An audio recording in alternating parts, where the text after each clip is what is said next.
మాట తప్పే ముఖ్యమంత్రి మరోసారి అదే పందాలో పోతున్నారా?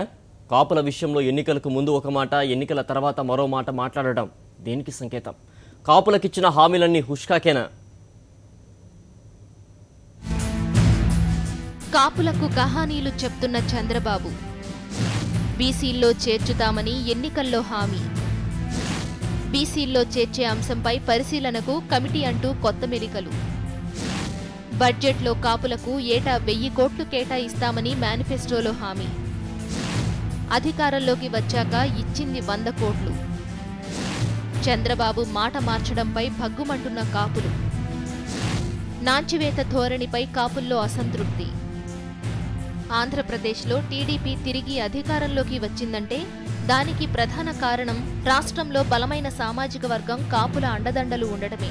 కాపుల ఓట్లు పడితే అధికారంలోకి రావచ్చని ప్లాన్ వేసిన చంద్రబాబు నాయుడు ఎన్నికల మేనిఫెస్టోలో కాపుల సంక్షేమమని ఎర్ర రంగుతో ప్రత్యేక హెడ్డింగ్, ఆకుపచ్చ రంగులో తమ అభిప్రాయాన్ని, నల్ల రంగులో పార్టీ చేయదలుచుకున్న విషయాన్ని పొందుపరిచారు. కాపు సామాజిక వర్గానికి గతం కంటే మెరుగైన రాజకీయ ప్రాధాన్యత కల్పిస్తామని హామీ ఇచ్చారు.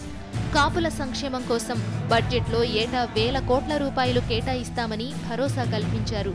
అంతేకాదు, కాపుల్లో ఆర్థికంగా వెనుకబడిన వారిని గుర్తించి వారికి కేజీ నుంచి పీజీ వరకు విద్య అందిస్తామని అన్నారు. ఇవన్నీ ఒక ఎత్తైతే కాపులను బీసీల్లో చేర్చేందుకు ప్రత్యేక కమిషన్ నియమిస్తామని ఎన్నికల మేనిఫెస్టోలో ప్రత్యేకంగా పేర్కొన్నారు. అధికారంలోకి వచ్చాక హామీలన్నీ పక్కన పెట్టారు. ఈ మధ్యకాలంలో కాపు వర్గం నుంచి ఒత్తిళ్లు తీవ్రమవుతుండటంతో తాజాగా ఈ అంశాన్ని కేబినెట్లో చర్చించారు. ఎన్నికల మేనిఫెస్టోలో కాపులను బీసీల్లో చేర్చుతామని హామీ ఇచ్చిన టీడీపీ ఇప్పుడేమో బీసీల్లో చేర్చే అంశం పరిశీలించేందుకు ఓ కమిటీ వేస్తామని సన్నాయి నొక్కులు నొక్కుతోంది. కాపుల సంక్షేమం కోసం ఏటా 1000 కోట్లు ఖర్చు పెడతామని చెప్పిన ప్రభుత్వం 2 ఆర్థిక సంవత్సరాలకు గాను విడుదల చేస్తున్న మొత్తం 100 కోట్లు మాత్రమే. మిగతా హామీలను గాలి కొదిలేసినట్లే కనిపిస్తోంది.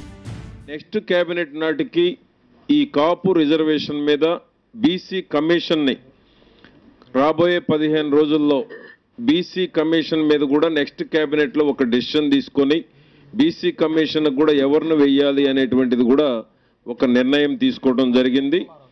ఎక్కడ కూడా బీసీ రిజర్వేషన్ ఎక్కడ కూడా వారికి ఎక్కడ దీనివల్ల నష్టం జరగకుండా వారి రిజర్వేషన్లో ఎక్కడ